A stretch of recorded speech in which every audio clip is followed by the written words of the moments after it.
Friends, Radhe Krishna, જય શ્રી ફ્રૂટમાં તમારું સ્વાગત છે। આજે હું રોટલીનો નવો નાસ્તો બનાવવાની છું, તો તેના માટે મેં રોટલી લઈ લીધેલી છે અને તેને અલગ અલગ આકારમાં તોડી લીધેલી છે।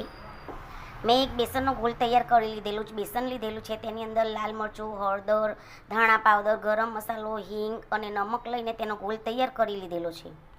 તેની અંદર મેં અડધી ચમચી જેટલો બેકિંગ પાવડર લીધેલો છે અને તેને એક જ ડાયરેક્શનમાં ફેરવી લેવાનું છે।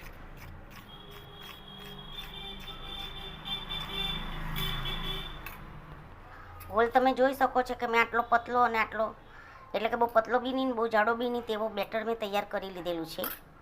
તમે જોઈ શકો છો કે તેલ ગરમ થઈ ગયું છે ને એમની અંદર થોડુંક નાખવાથી તે તરત જ ઉપર આવી જાય છે, એટલે તેલ આપણું ગરમ થઈ ગયું છે।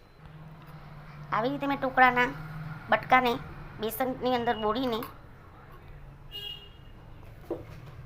તેને તેલમાં નાખીશું। તમે જોઈ શકો કઢાઈની અંદર જેટલા આવે તેટલા મેં નાખી જ દેલા છે। આ સ્નેક 4 વાગ્યાના ચાના નાસ્તાની સાથે ખાવાની વધારે મજા આવે છે। સ્નેક ખાવામાં વધારે મજા આવે છે। જ્યારે 4 વાગે તમે ચા મૂકો તો આ સ્નેક્સ બનાવીને તમે ખાઈ શકો છો। ફ્રેન્ડ્સ, તમે જોઈ શકો છો કે મેં જેટલી એક રોટલીનું એ કરીને બનાવેલા હતા તે બધા બટકા મેં તૈયાર કરી લીધેલા છે। આ ખાવામાં બહુ ટેસ્ટી લાગે છે। તમે સાંજના નાસ્તાના ટાઈમે તમે આ ખાઈ શકો છો ચા સાથે। આ તમે સોસ સાથે બી ખાઈ શકો છો અને એમ પણ ખાઈ શકો છો। જો વિડીયો ગમ્યો હોય તો લાઈક કરજો, સબસ્ક્રાઈબ કરજો અને કમેન્ટ કરજો અને ફોલો કરજો।